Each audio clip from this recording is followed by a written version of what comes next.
Bien, ahora sí, entonces vamos a comenzar con la resolución de estos ejercicios. Vamos a resolver ejercicios, algunos que tienen que ver con reparto y también un ejercicio relacionado con destilación. Y por supuesto, ley de Henry va a estar por allí en el medio también. Bien, entonces vamos a conversar con este ejercicio que nos dice que tenemos aire en equilibrio con agua a la presión de una atmósfera y que podemos considerar ese aire formado por 20% de oxígeno y 80% de nitrógeno. En moles, ¿verdad? Ese porcentaje, algo que ya sabemos está muy cercano a la realidad, ¿verdad? Nos pide entonces para ese sistema calcular la composición expresada en fracción molar, en porcentaje molar de aire disuelto en el agua a la temperatura de 0 grados. ¿Sí?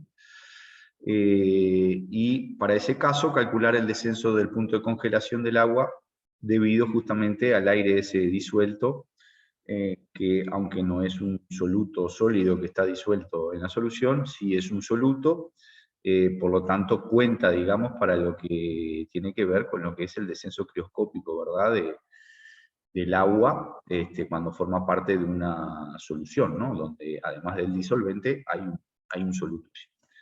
Y como información nos dan la ley de Henry para el oxígeno y para el nitrógeno, a 0 grados, por supuesto, porque es lo que nos plantea la letra, y nos dan los números allí expresados en unidades de torr, ¿sí? Unidades de presión, torr.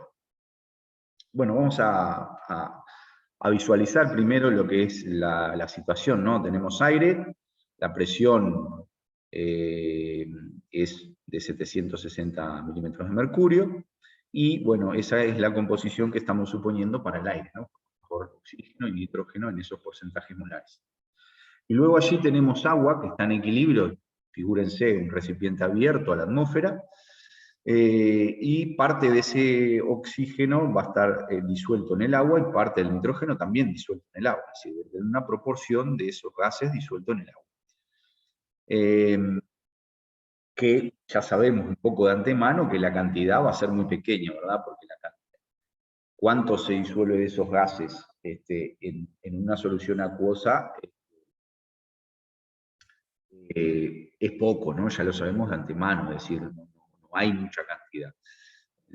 Entonces ya tenemos que imaginarnos que esos porcentajes, que esas fracciones molares que voy a tener de oxígeno y de nitrógeno, que son en soluto en esa solución, van a ser muy bajos, ¿no? Por tanto, ya podría suponer entonces que es aplicable la ley de Henry para el caso de esos solutos, ¿verdad? Recuerdan que lo que en el teórico es que la ley de Henry es aplicable para soluciones que están muy diluidas en el soluto, es decir, que la cantidad de soluto es muchas veces menor que lo que es la cantidad de solvente. Entonces, cumpliría, digamos, con ese requisito para ser aplicada la ley de Henry.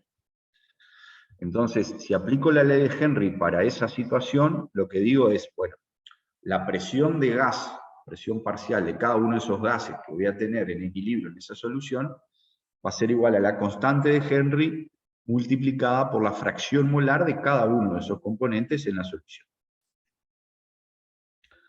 ¿Sí? Entonces, esa presión parcial no es más ni menos que la presión en la interfase líquido-gas, ¿verdad? Lo que tengo por encima del líquido.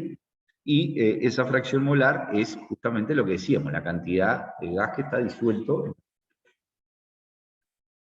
¿Cuánto valen las presiones parciales de cada gas? Bueno, eso es algo que yo ya lo puedo calcular. ¿Por qué? Porque yo sé que la presión parcial de un gas, una mezcla de gases, de un gas en una mezcla de gases, es igual a la presión total que tengo multiplicado por la fracción molar de ese gas. En el caso del oxígeno sería fracción molar de oxígeno, y en el caso del nitrógeno, fracción molar de nitrógeno. Resalto acá, estamos hablando de fracciones molares en el gas, ¿no? No tiene nada que ver, no es lo mismo que la fracción molar del gas en el líquido. ¿Ah? Esto está por la notación. Recuerdan que para nosotros la notación en el gas generalmente es con la letra Y, y la notación de la fracción molar en el líquido en general lo notamos con la letra X. Y en particular la X minúscula cuando se trata de un componente, ¿verdad? Entonces, esta es la presión de las presiones parciales para cada uno de los gases. Entonces, yo tengo la presión total, tengo las fracciones molares porque tengo los porcentajes que están aquí dados por la letra, por lo tanto, puedo calcular las presiones parciales de cada uno de esos componentes en la mezcla gaseosa que está por encima del agua. Entonces, tengo las presiones parciales de cada uno de los componentes, podría aplicar la ley de Henry, ya dijimos por qué, porque los solutos están en una cantidad despreciable con respecto al disolvente, tengo los valores de las constantes de Henry para esa temperatura, y entonces puedo despejar de ahí lo que sería la fracción molar de cada uno de esos gases en la solución. Es lo que despejo de aquí, ¿verdad? Igualo estas presiones a la ecuación de Henry y despejo para cada uno de los gases las fracciones molares correspondientes. Y esos son los valores, como intuíamos ya, son valores muy pequeños. Todos sabemos que la cantidad de gases disueltos en una solución en general es muy baja, ¿verdad? ¿Y cómo es con la variación de la temperatura? ¿A bajas temperaturas es mayor que a altas o al revés? ¿Qué nos dice la experiencia de eso, lo que vemos a diario? Lo que vemos a diario es que en general, cuando uno calienta una solución que tiene gases disueltos, en general esa solubilidad disminuye, ¿sí? O sea que al bajar la temperatura es de esperar un aumento de la solubilidad. De todas formas, fíjense, tenemos agua a 0 grados, pero sin embargo la concentración sigue siendo muy pequeña. Claro está que si aumentáramos más la temperatura, o sea, a 25, a 50, a 100 grados, cercano a 100 grados, obviamente que vamos a tener mucho menos cantidad inclusive que esto que estamos viendo aquí. ¿Ah? Eso es una propiedad que en general se utiliza mucho para justamente eliminar gases disueltos en una determinada solución, gases de repente que uno quiere eliminar, se usa eso, ¿no? El calentamiento como forma de disminuir la solubilidad. O al revés, muchas veces uno no quiere que disminuya esa solubilidad, por ejemplo, en el caso de las bebidas gaseosas, ¿verdad? Que tenemos dióxido de carbono disuelto y uno lo que menos quiere es justamente que se vaya ese dióxido de carbono, y nosotros sabemos que si dejamos una bebida afuera de un sistema refrigerado, una heladera, un freezer, ya sabemos que esa pérdida de gas va a ser mucho más rápida que si lo mantenemos en frío, ¿verdad? Dicho sea de paso, en el teórico es algo que lo pasamos por arriba porque no tuvimos tiempo, si recuerdan el teórico que tuvimos el viernes, les recomiendo que vayan y vean esa parte del teórico que está allí detallada, incluso con algunos ejemplos de cómo varía la solubilidad de los gases en función de la temperatura. Pero siguiendo con nuestro problema, tenemos las fracciones molares, pero eso no es el final, digamos, de la parte del ejercicio, ya que a nosotros nos podría calcular la composición expresada en fracción molar, ¿tá? Del aire que está disuelto. Es decir, dentro de todo el aire que está disuelto allí en el agua, yo quiero calcular qué porcentaje es de qué. Es decir, así como en la mezcla gaseosa yo tengo un 20 y un 80% de oxígeno y nitrógeno, quiero saber cuál es ese porcentaje, o sea, relación de porcentajes dentro del agua. Entonces acá tenemos un paso más, y es calcular esos porcentajes.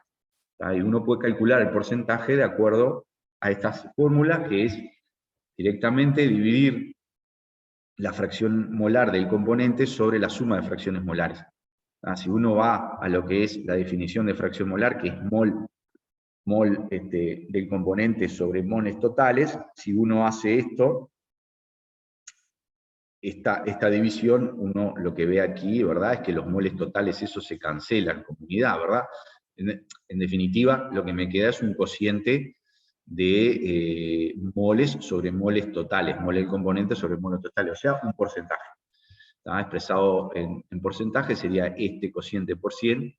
Entonces tengo un 34,9% de oxígeno y un 65,1% de nitrógeno.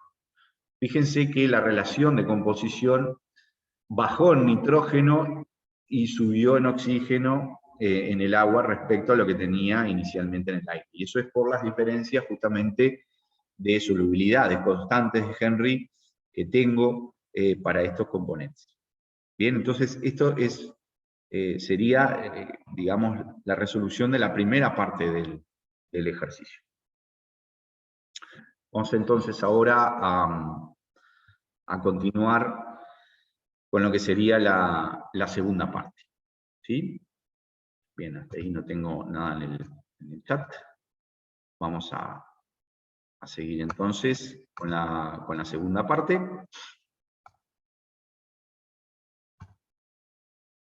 Que nos pedía calcular el descenso del punto de congelación del agua debido al aire disuelto. Entonces, si consideramos la fórmula de cálculo de descenso crioscópico que ustedes ya han visto, que es la constante crioscópica para ese disolvente multiplicada por la suma de molalidades, en este caso, porque tengo más de un soluto, ¿sí? Esto sería la molalidad, ¿verdad? Esta M, molalidad de cada uno de los componentes.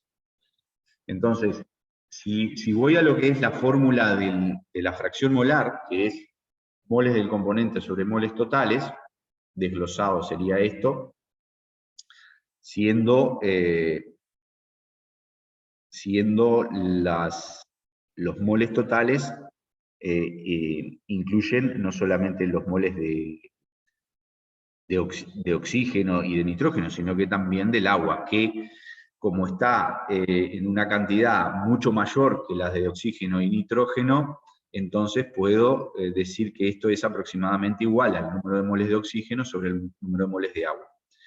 Y a su vez, el número de moles de agua, sabemos que lo podemos calcular como la masa en kilogramos, la masa de agua en kilogramos sobre el peso molecular, multiplicados por 1000, que es la relación de gramos-kilogramos. Es decir, si yo tengo la masa en kilogramos de agua, lo multiplico por 1000, me da la masa en gramos, y lo divido por el peso molecular del agua, me dan los moles, que es lo que va aquí en la ecuación de fracción molar.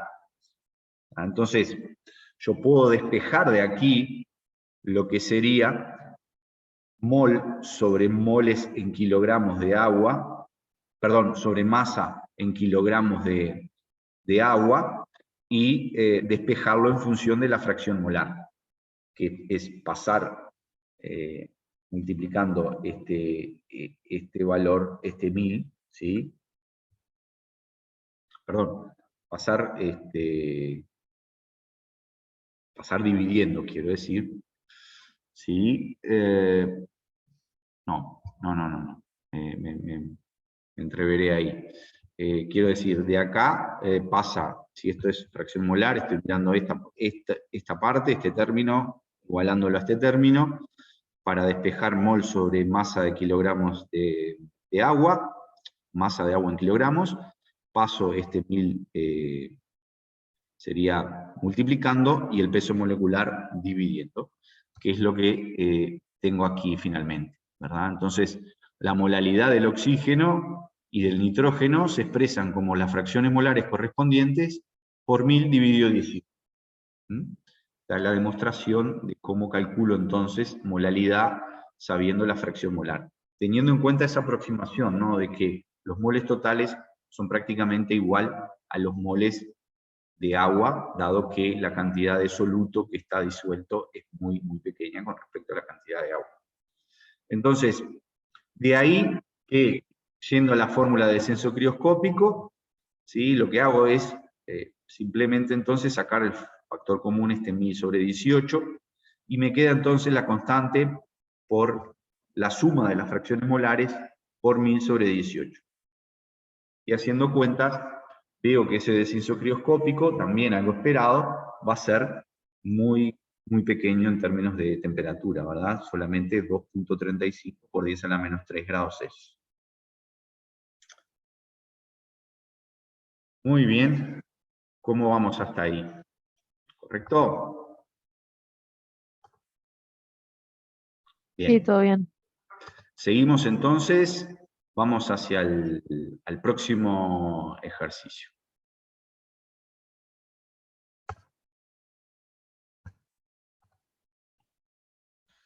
Acá ya pasamos a un ejercicio que tiene que ver con reparto. Vamos a situarnos en esa situación entonces. Tenemos dos soluciones de diferente concentración de ácido monocloracético que está disuelto en agua, y estas soluciones se agitan con éter. Coloco una cantidad de éter, se agita, se deja llegar al equilibrio y luego se analizan las soluciones tanto de la capa etérea como de la capa acuosa. Y lo que se ve para ambas soluciones es que la concentración en la capa acuosa para la solución esta es 0,0103 y su correspondiente en la capa etérea es 0,0206, mientras que para la solución prima, esta es la concentración en la capa acuosa y esta en la capa etérea. Y aunque sabemos que el ácido monocloracético se disocia en agua, en éter el dato que nos dan es que no se disocia, es decir, permanece como está. Y esto nosotros lo tenemos que tener en cuenta, porque si recuerdan del teórico, cuando se plantea la constante de reparto, esa constante de reparto que plantea un cociente, por ejemplo, de concentraciones, se refiere únicamente a las concentraciones que están de las moléculas, digamos, originales, ¿verdad? De la molécula sin disociar o asociar con otros. Entonces, por eso vale la aclaración acá de que en el caso de la capa etérea no hay asociación o disociación, pero sí tenemos que saber que en el caso de la capa acuosa sí puede haber esa asociación, en este caso disociación del ácido monocloracético. Entonces, lo que nos piden es calcular el coeficiente de reparto y la constante de disociación en fase acuosa. Entonces, vamos a visualizar un poco lo que sería el experimento en el caso. Es decir, tengo la solución en mi balón y le coloco una cierta cantidad, una cierta cantidad de éter, agito, dejo que se llegue al equilibrio y luego abro, la capa acuosa queda debajo por una cuestión de densidad, abro la llave y dejo salir solamente la capa acuosa y quedo entonces por un lado con la capa etérea y por el otro lado con la capa acuosa, que van a tener unas concentraciones que deberían estar relacionadas a través de la constante de reparto de ese soluto en esos solventes. ¿Sí? Bien.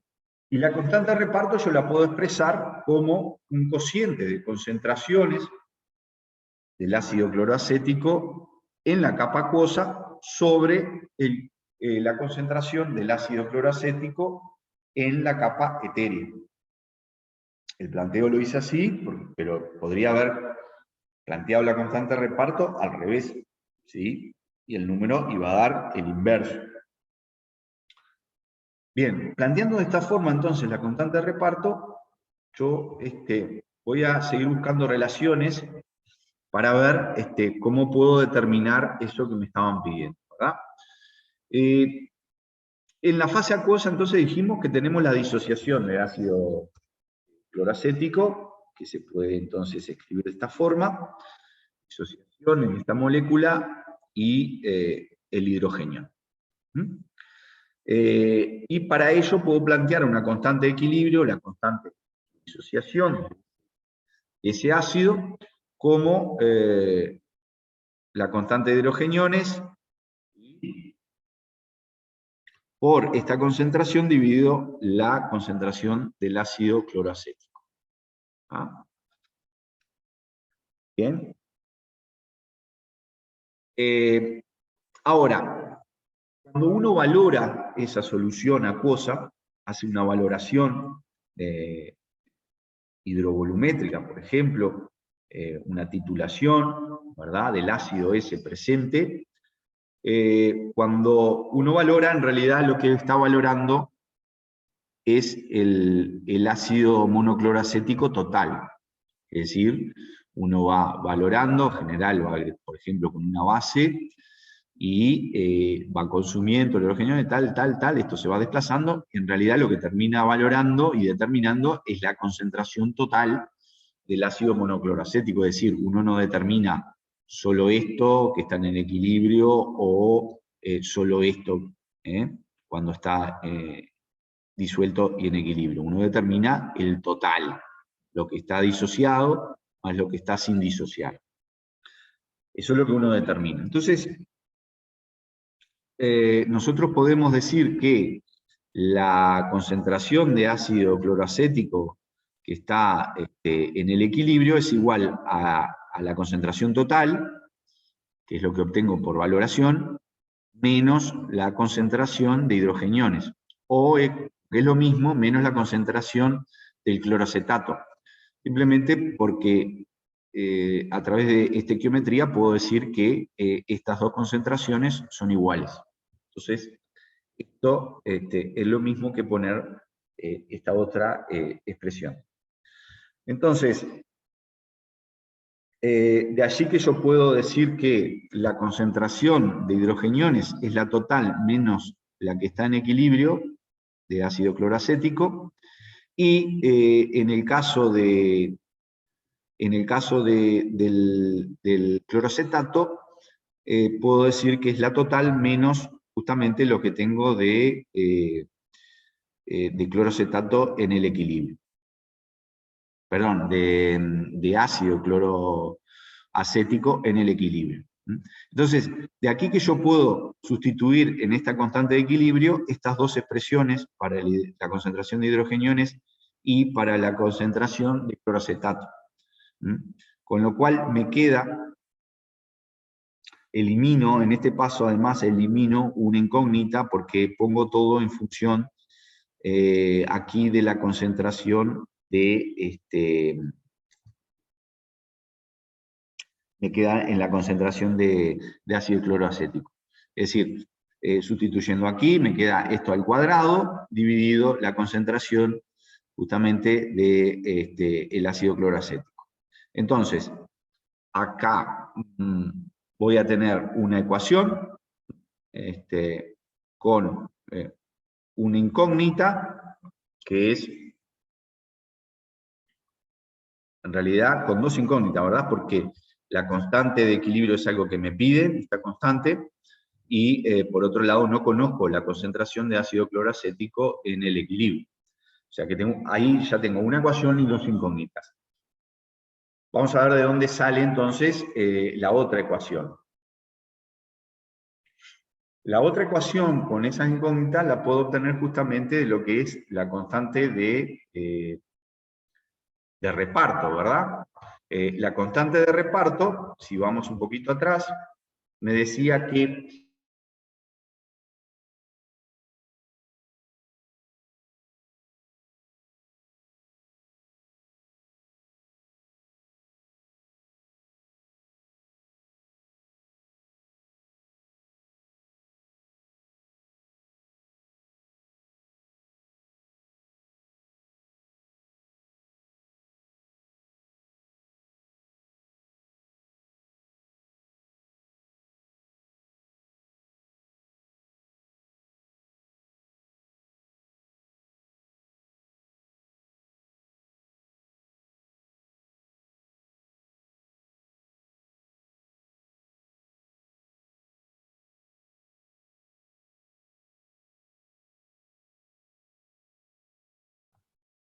perdón, allí se me cayó un poquito la internet, no sé en qué parte habíamos quedado, ¿me pueden decir por favor?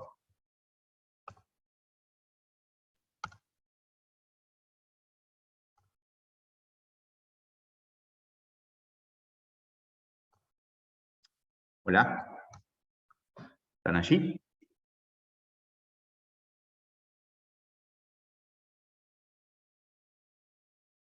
Hola. Hola, profe, se escucha, pero no me acuerdo bien dónde habíamos quedado. Voy a repasar un poquito, quizás aquí puede ser, acá habíamos quedado en que despejábamos la concentración de ácido cloracético a partir de la constante de reparto, eso lo llegamos a ver.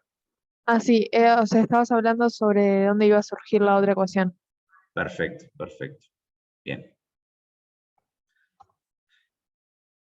Entonces, le decía que la otra ecuación nos va a surgir la constante de reparto, donde teníamos que la concentración, la relación de concentraciones de ácido cloracético en ambas capas era igual a la constante de reparto. Por lo tanto, puedo despejar esta concentración en la capa acuosa a partir de la constante de reparto y esta concentración en la capa etérea.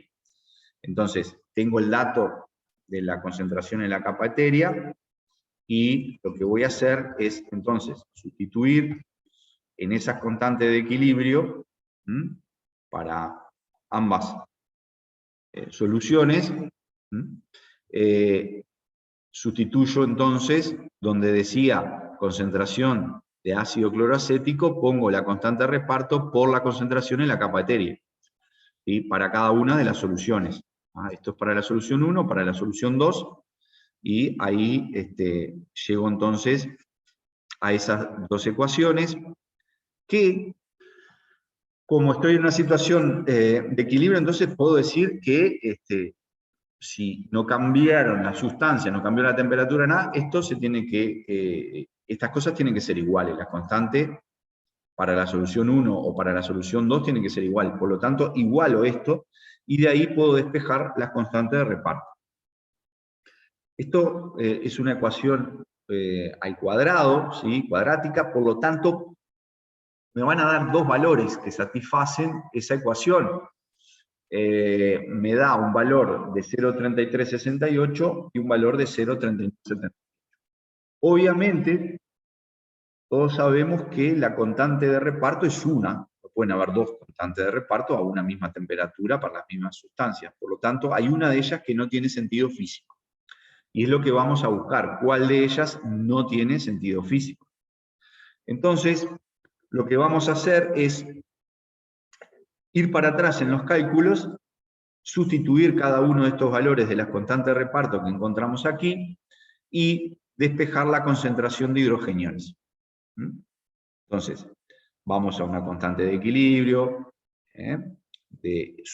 colocamos, ejemplo, para esta, colocamos la constante de reparto que nos dio, hallamos la constante de equilibrio y luego vamos a la ecuación de constante de equilibrio y despejamos la concentración de hidrogeniones. Y ahí vemos que en el caso de este valor, la concentración de hidrogeniones nos da negativo, por lo tanto, ese valor no puede ser. Así que, si sustituyo y hago los cálculos para el otro valor del constante de reparto, ahí sí veo que me da una concentración de hidrogeniones positiva, es coherente. En definitiva, la constante de reparto que es válida, digamos, es esa que tenemos allí, 0,3368. ¿Ok?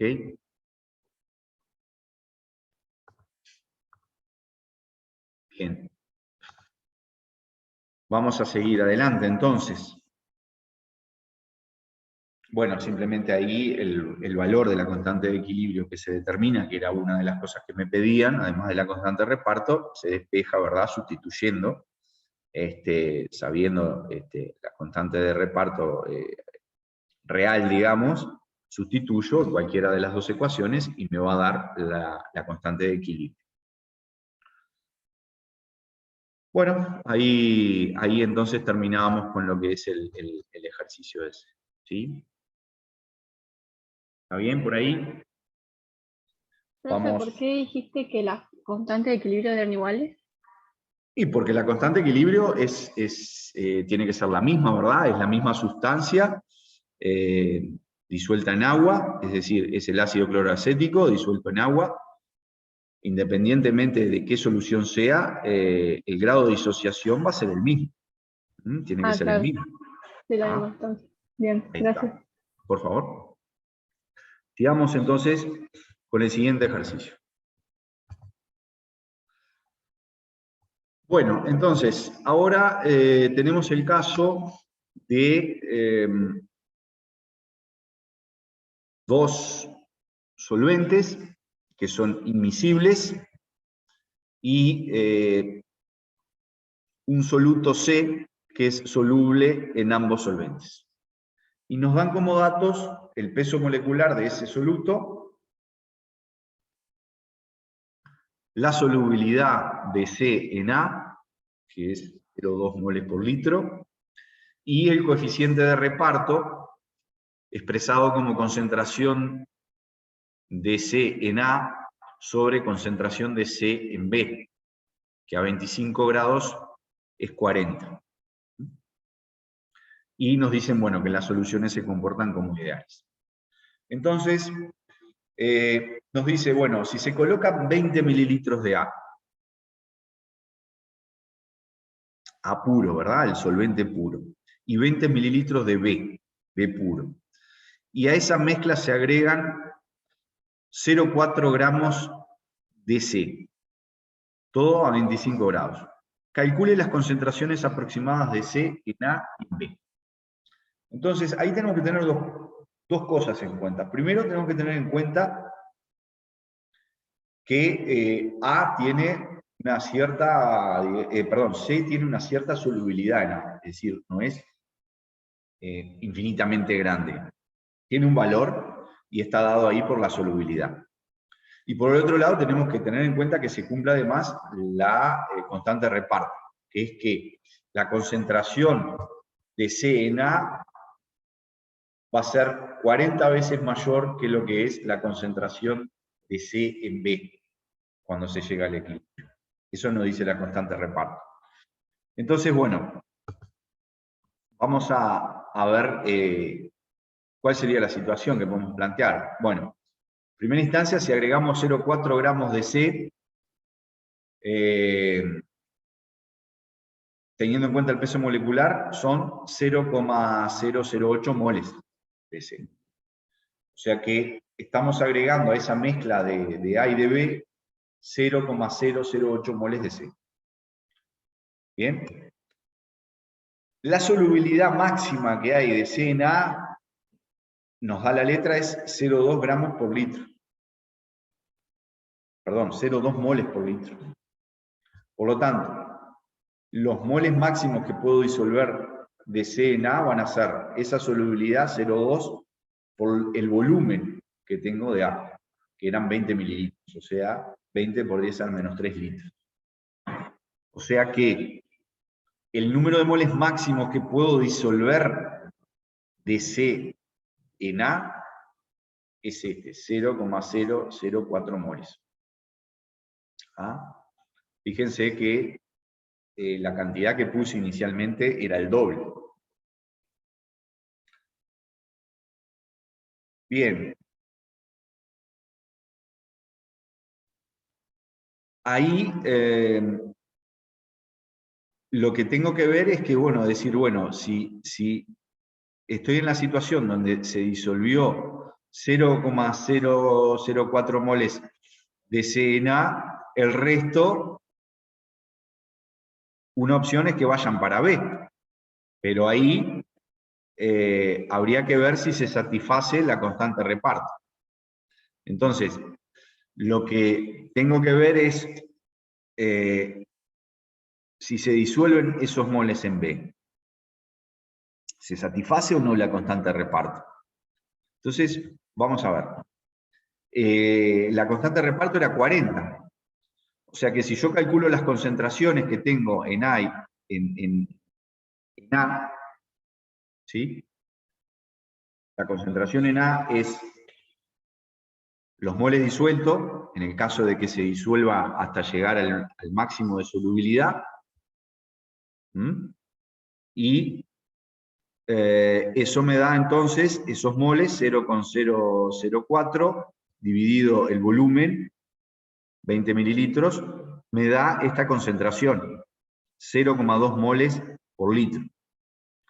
Por tanto, si yo voy a la constante de reparto y despejo la concentración de C en B, La constante de reparto era concentración de A sobre de C en A sobre concentración de C en B igual a 40. Lo que habíamos dicho significaba que la concentración de A era 40 veces la de C en B.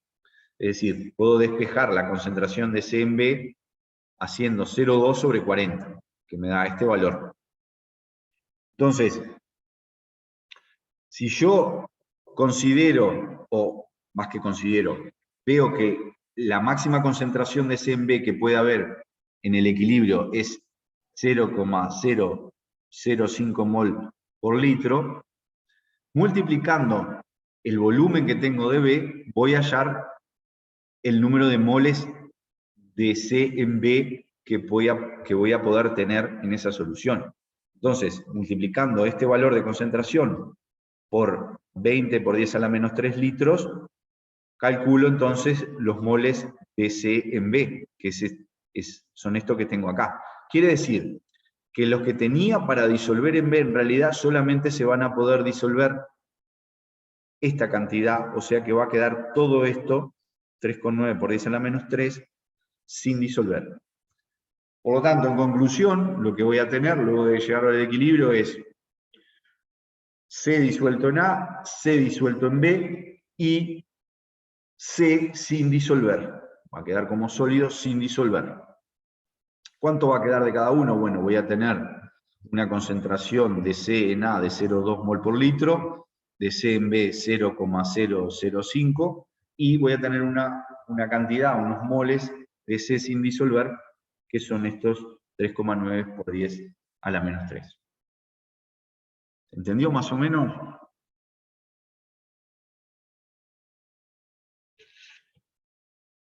Sí, se entendió.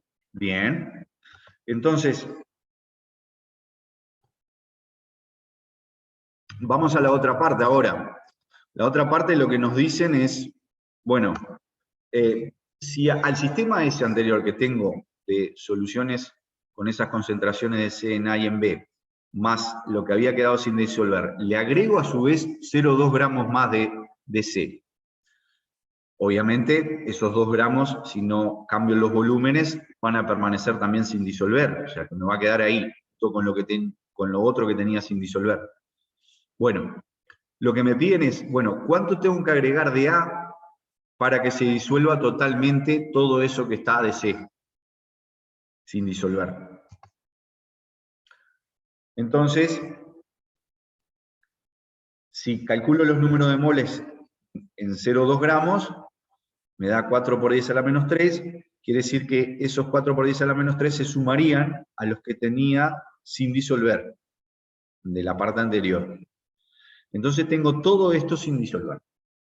Entonces, nuevamente, yo tengo que agregar un volumen dado, mínimo volumen, ¿para qué? Para disolver todo eso. ¿Sí? Y cuando agregue, se va a cumplir además la constante de reparto, y también se va a seguir cumpliendo de que para que no precipite nada, digamos, de lo que se disuelve en A, tengo que tener, digamos, un volumen mínimo para poder disolver, digamos, considerando la solubilidad de C en A. Entonces, la constante de reparto no va a cambiar, va a seguir siendo la misma. ¿Sí? Va a seguir siendo 40, porque yo no cambié la temperatura, por lo tanto, la constante de reparto va a ser la misma. De ahí que, si la constante de reparto va a ser la misma, yo lo que puedo hacer entonces es calcular cuánto volumen necesito de A, ¿sí? De agregar de A para poder disolver esos moles que tengo sin disolver. Entonces, multiplico la solubilidad, igualo la solubilidad al número de moles sobre el volumen, o dicho de otra manera, multiplico la solubilidad por el volumen que tengo que agregar, y eso me debería dar igual a los moles que tengo sin disolver. Entonces, si despejo, ahí lo que me da es que si yo agrego 39,5 mililitros de A, voy a poder disolver todos esos 7.9 por 10 a la menos 3 moles de C. Y me va a quedar, lógicamente, con una concentración de 0,2 mol por litro, que es la concentración máxima que admite A, por una cuestión de solubilidad.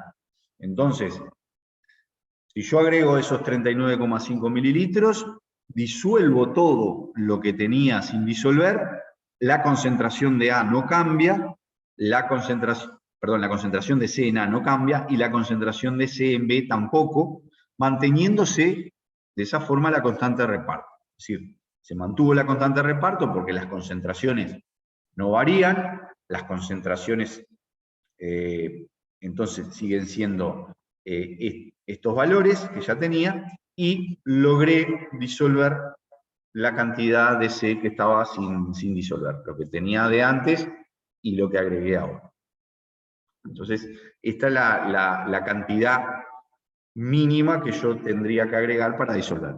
Si yo agregara más de ese volumen, ahí lo que va a pasar es que justamente voy a ir más allá de lo que es, digamos, más allá de lo necesario para disolver. Ahí va a cambiar la concentración, cambiaría inicialmente la concentración de C en A, y entonces, para que se siga manteniendo la constante de reparto, se tendría que ajustar en una misma proporción la concentración de C en B, para que se siga manteniendo la constante de reparto.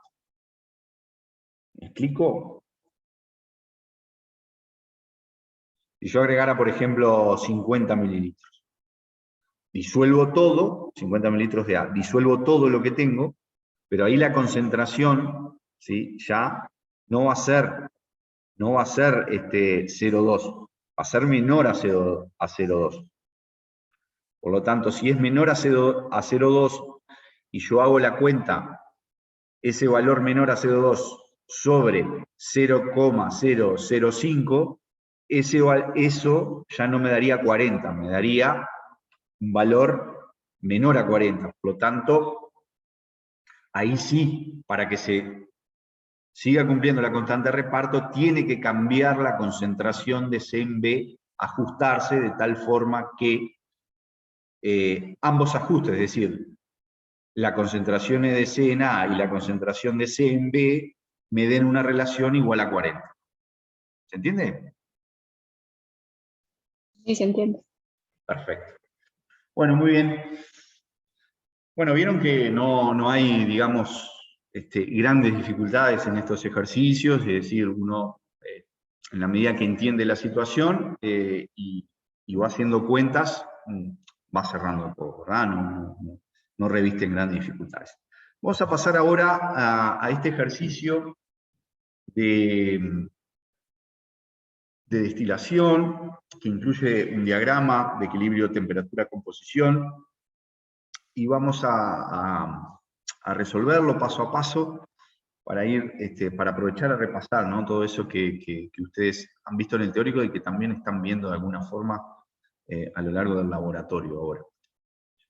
Bueno, tenemos ahí 25 gramos de una mezcla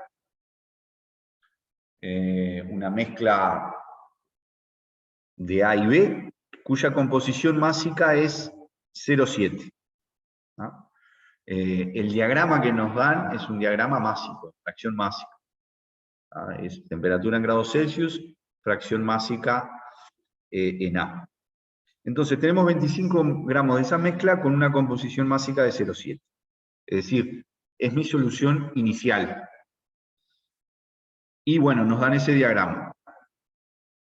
En la parte A nos dicen, bueno, si a dicha mezcla se calienta hasta obtener 5 gramos de vapor, estime cuál será la temperatura a la cual se encuentra la mezcla.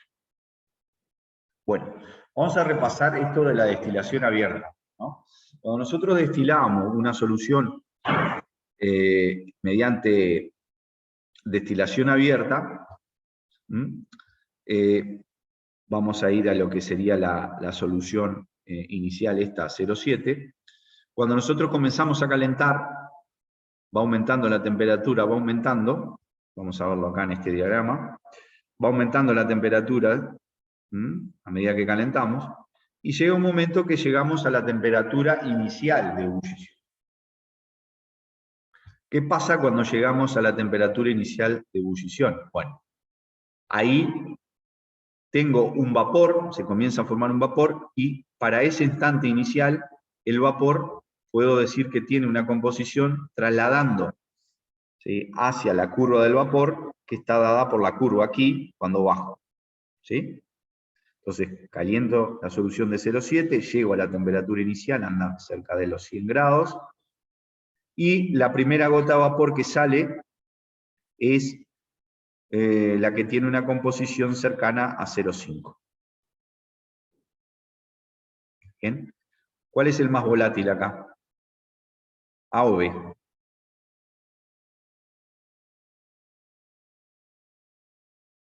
¿Cuál es el más volátil? ¿Ves? Es B, ¿sí? Es el que tiene la menor temperatura de ebullición del compuesto puro. Acá está B, 0 de A, 1 de B, y acá tenemos A y 0 de B. ¿tá? Tenemos composición, acá tenemos A puro. Entonces, lo que sucede acá cuando caliento esta solución, que está más rica en A, digamos, tiene 0,7,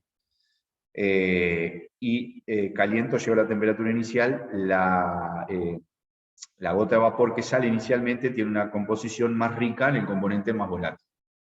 Acá tengo un comportamiento, como hemos visto, como desarrollado para las soluciones ideales, ¿no? Enriquecimiento en el componente más volátil. ¿Bien? Entonces, eso ocurre inicialmente. Si yo sigo destilando, sigo sacando vapor, la composición del residuo que queda en el balón va cambiando y va aumentando hacia valores más ricos en el componente menos volátil. Por lo tanto, la temperatura de ebullición de esa solución que va quedando en el balón va aumentando. Y los vapores que van saliendo también van variando su composición. Ya no es tan rico en el componente más volátil como la primera gota, sino que va trasladando su composición en este sentido. Y yo voy recogiendo la suma de esas gotas, es decir, voy recogiendo cada una de esas gotas. Por lo tanto, ya habíamos visto que el destilado que obtengo al final, cuando paro la destilación, era el promedio entre la composición de la primera gota y la última gota cuando paro. Cuando yo recién llego a la ebullición inicial, obtengo una primera gota, o digamos así, unas gotitas o una masa muy chiquita de vapor. ¿Sí? Ahora, aquí lo que me plantean es el caso de que yo caliento hasta que obtengo 5 gramos de vapor de los 25 gramos que tenía originalmente. ¿Ah? O sea que partí de 25 gramos de solución y al final tengo 5 gramos de vapor más, haciendo cuentas, 20 gramos de líquido. Esa es la situación final.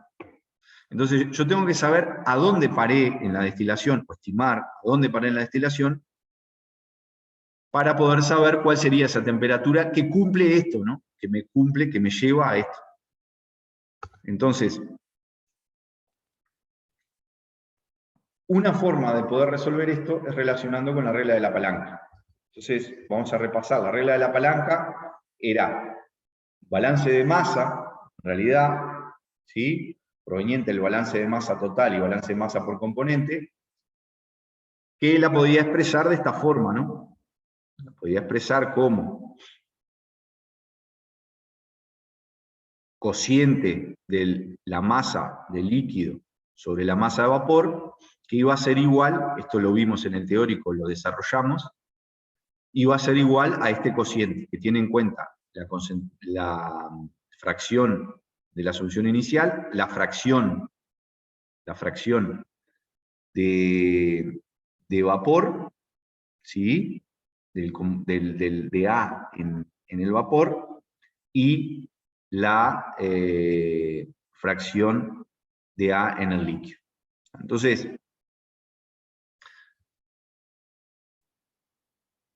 según lo que me dice la letra, y que ya vimos, tengo entonces de vapor 5 gramos y de líquido, como habíamos visto, 20. Por lo tanto, este cociente va a ser igual a 20 sobre 5, o sea, va a ser igual a 4. ¿Ah? Entonces, yo tengo que ir al diagrama y ver en qué condiciones se cumple que esto que está aquí, sustituyendo aquí, ¿verdad? Por 0,7, que es la concentración inicial, la fracción inicial, tengo que ver en qué parte del diagrama se cumple que este cociente me da igual a 4. Entonces ahí estaré en la situación donde tengo 20 gramos de líquido y 5 gramos de vapor. Entonces, viendo la regla de la palanca gráficamente, es una temperatura tal, que no es la inicial, por supuesto, de ebullición, sino que es un poco superior, donde se cumple que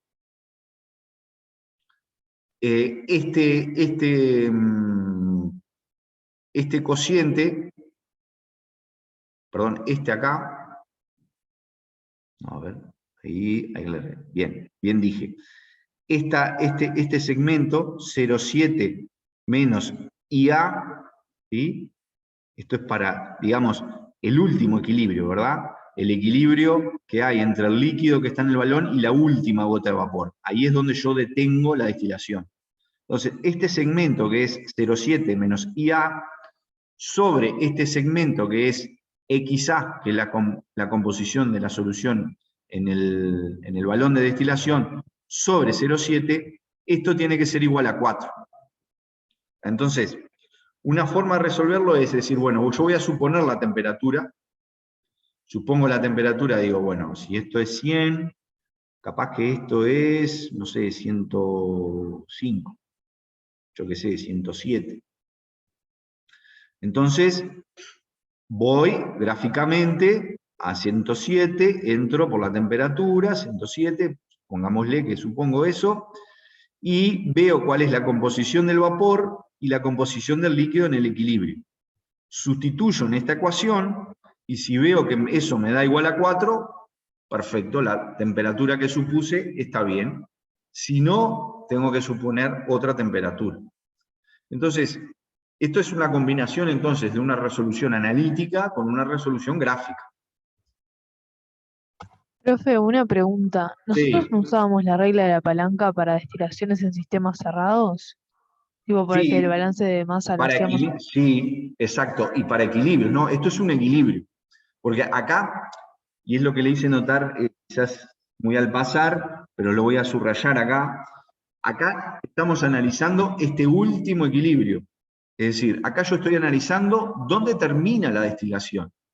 Entonces estoy analizando el equilibrio entre la última gota de vapor y el líquido que está en el balón.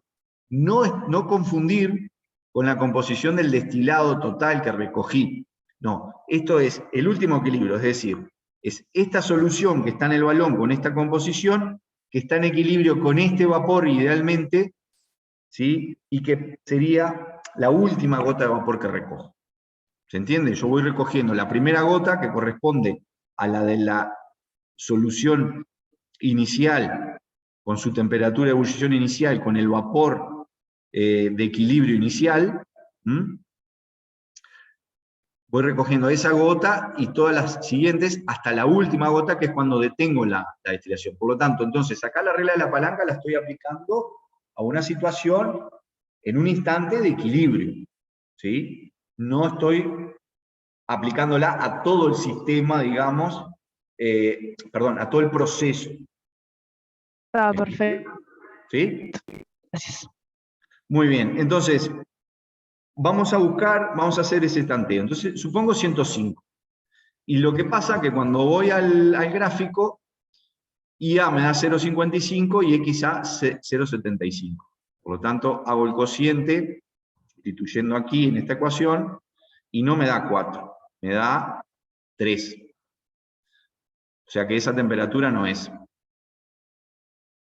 Vamos a probar una temperatura menor, 102. Cuando pruebo 102 y voy al gráfico, esos son los valores y ya me da cualquier otra cosa, 19. Quiere decir, una me dio mayor y otra me dio menor. Quiere decir que la temperatura debe estar en el medio. Entonces, pruebo con 104, voy, determino los valores de IA, XA, y ahí sí justo me da ese cociente ML sobre masa de vapor igual a 4. ¿Ah? ¿Se entendió? Entonces, hice una combinación de una resolución analítica con, con una resolución gráfica y además haciendo unas suposiciones, ¿verdad? Tuve que suponer una temperatura, ir al gráfico, verificar, a ver, ir a la ecuación, si no da, volver al gráfico. ¿Bien? Eso es algo que pueden llegar a tener que hacer a lo largo parcial.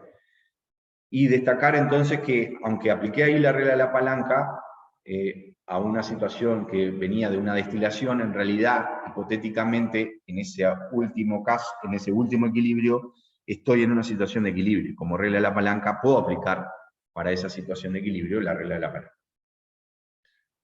Muy bien. ¿Qué pasa entonces si a esta mezcla le hago la destilación abierta y le extraigo el condensado hasta que la composición de la última gota de destilado sea 0,65? ¿Cuál va a ser la masa de residuo y cuál va a ser la masa de destilado? Bueno, si la mezcla se destila hasta una composición de 0,65, la mezcla que se destila, que recogí en el frasquito, digamos, es 0,65, entonces yo puedo decir que esa composición 0,65 es igual a la composición de la primera gota más la de la última sobre 2. Entonces,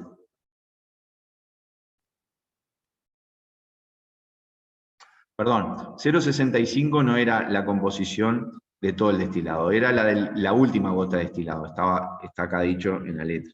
O sea que rectifico, 0,65 es la composición de la última gota del destilado que yo extraje. O sea, cuando finalizo la destilación, la última gota tiene una composición de 0,65. O sea que va aquí en esta ecuación la composición de la última gota. ¿Cuánto vale la composición de la primera gota? Bueno, voy para esa solución de 0,7, voy al diagrama y voy hasta el corte con la curva del líquido, luego desplazo hasta el corte con la curva de vapor y calculo ahí entonces la composición de esa primera gota de vapor que anda cerca de 0,5, 0,49. O sea que sustituyendo aquí, me da que la composición del destilado, ahora sí que recogí en el frasquito, es 0,57. El promedio de la primera y la última gota. 0,49 más 0,65 sobre 2, 0,57. Entonces, ahí ya puedo hacer un balance de masa por componente, diciendo que la cantidad que hay de A en el residuo más lo que hay en el destilado es igual a lo que había inicialmente. Entonces, el balance de masa total era la suma de masas de residuo y destilado igual a 25. Este es el balance por componente. ¿Cuánto vale la fracción molar de A en el residuo? Es la incógnita que tengo.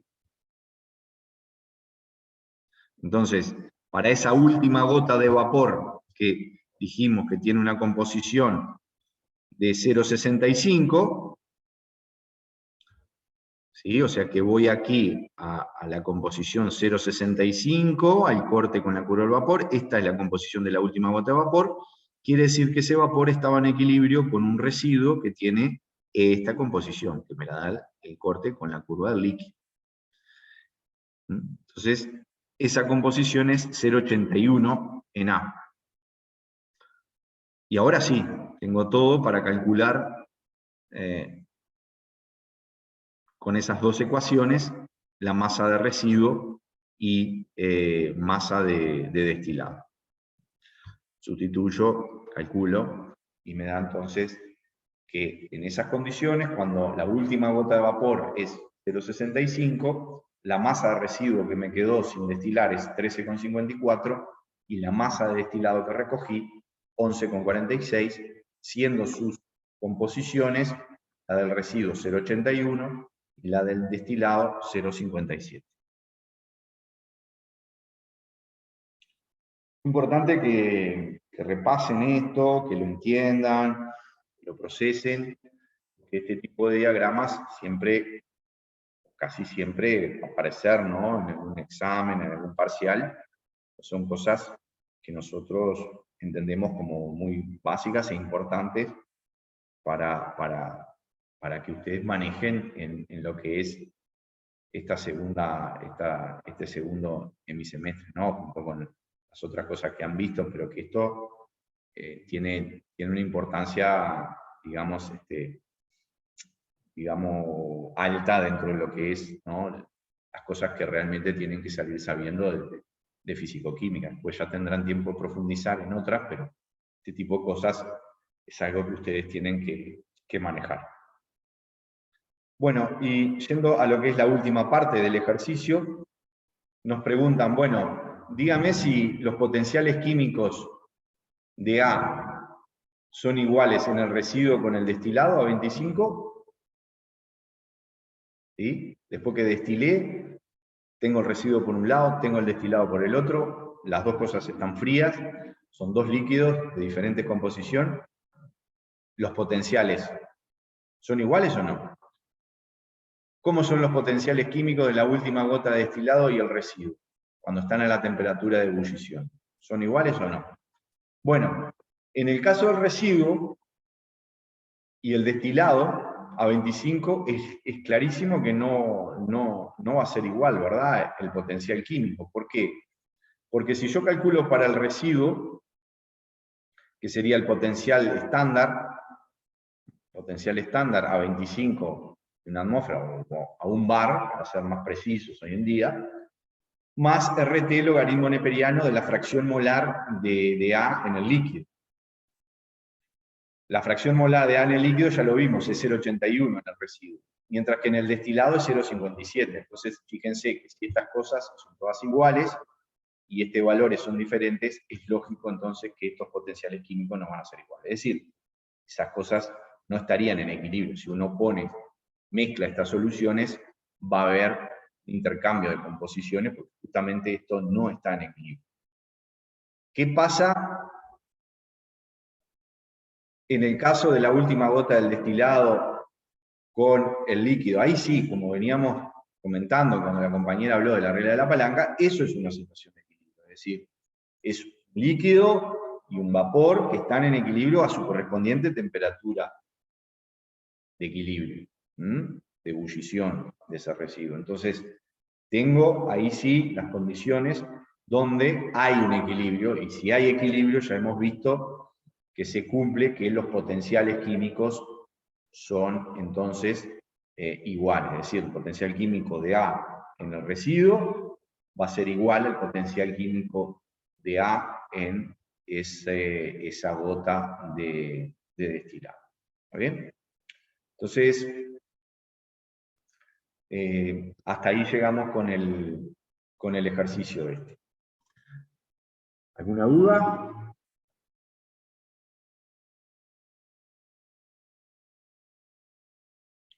Vamos a pasar a resolver un ejercicio que habíamos quedado de resolver en clase, que por cuestiones de tiempo lo dejamos, yo le había comentado que lo íbamos a resolver ahora, y era un ejemplo de la aplicación de la ley de Henry. Ejercicio de alguna forma parecido un poco a lo que vimos en el primer ejercicio, en la clase de hoy. Entonces, para redondear entonces esta clase de ejercicios, vamos a hacer la resolución de este ejercicio que está en el teórico. Este ejercicio lo que nos planteaba es que tenemos un recipiente rígido de 2 litros a 298 Kelvin, donde tenemos 1 litro de agua y oxígeno que está a la presión de una atmósfera. O sea, la situación es, tengo, bueno, acá no está el esquema del recipiente, pero tengo entonces un recipiente de 2 litros, la mitad tiene agua, y arriba del agua hay oxígeno puro a una presión de una atmósfera. Entonces, pongo esas dos cosas. Inicialmente tenía agua pura, tenía esa presión de oxígeno, dejo que llegue al equilibrio. ¿Qué pasa cuando llega hasta alcanzar el equilibrio? Bueno, parte del oxígeno se va a disolver en el agua. Entonces, lo que nos piden es calcular la presión final que voy a tener de oxígeno y los moles que se disolvieron de oxígeno en el agua.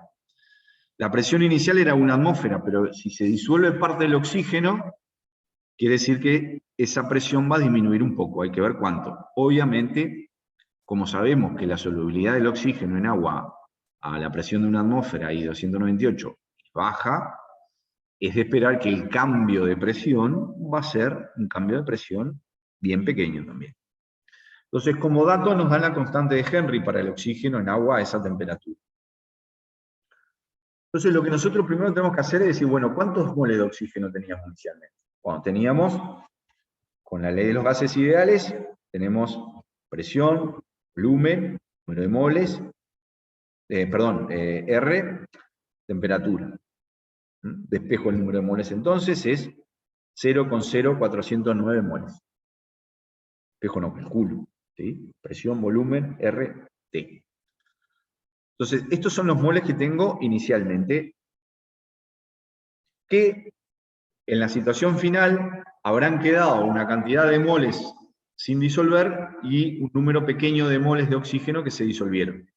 O sea que esto se tiene que conservar.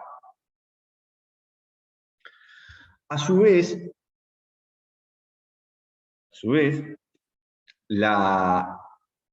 el número de moles de oxígeno, estos números de moles de oxígeno finales, los puedo escribir entonces como la presión de oxígeno que tengo final, ¿sí? Utilizando la ecuación de los gases ideales, es decir, calcular el número de moles teniendo en cuenta la nueva presión que voy a tener en el estado final. La temperatura no cambió, lógicamente. Más los que están disueltos. Los que están disueltos puedo suponer que es la fracción molar de oxígeno multiplicado por el número de moles de agua. Obviamente, si yo quisiera ser estricto y calcular el número de moles de oxígeno que están disueltos, tengo que multiplicar la fracción molar por el número de moles totales, es decir, agua más oxígeno. Pero como lo que supongo es que se disuelve muy poco oxígeno, puedo decir que el número de moles totales va a ser prácticamente igual al número de moles de agua. Entonces, esto lo igualo a esto que tengo aquí. Bien, y a su vez, la condición de equilibrio termodinámico me dice que la presión de oxígeno que voy a tener encima del agua va a ser igual a la constante de Henry por la fracción molar de oxígeno. Así que bueno, a eso voy, a sustituir, donde dice presión acá, sustituyo por la ley de Henry, sustituyo aquí, y bueno, sustituyo también acá el número de moles de agua, que en 1 litro son 55,5 moles, ¿sí? Y saco acá de factor común, en realidad, la fracción molar. Me queda todo esto, que incluye la constante de Henry por aquí, ¿verdad? Multiplicado por la fracción molar. De ahí que puedo, entonces, despejar, igualando este número de moles, estos números de moles, aquí, a ver.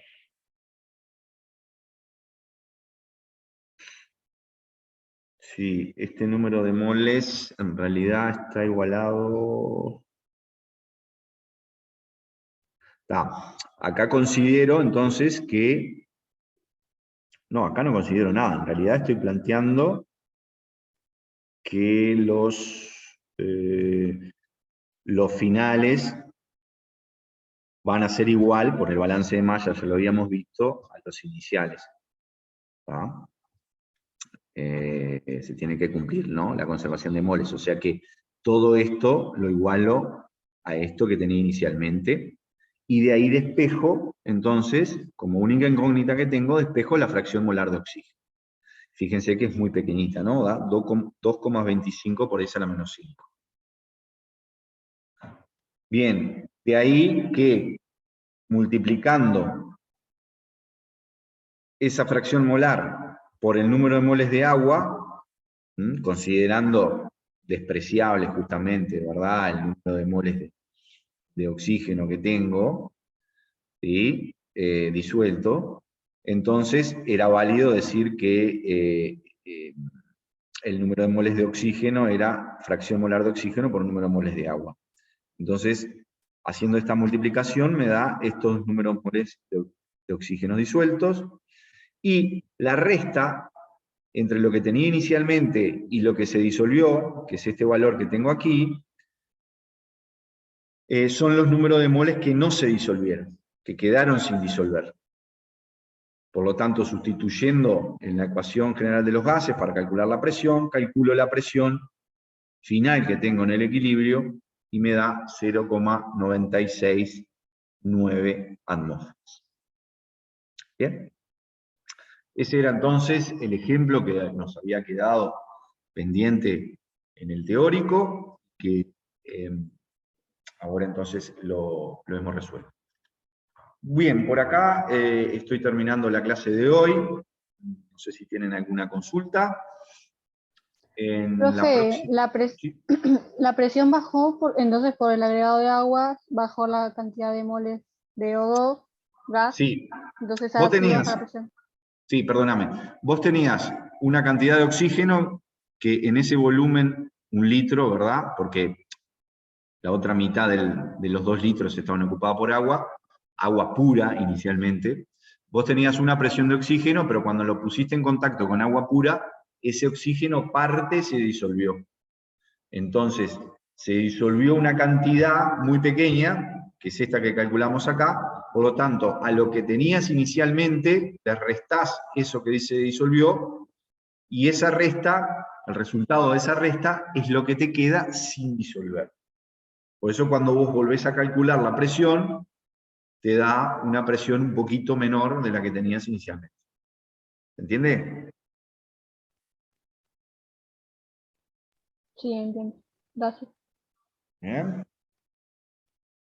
Perfecto. Entonces, les decía que en la clase que viene vamos a comenzar a ver el último tema del teórico, que es máquinas térmicas, que es justamente un tema que diferencia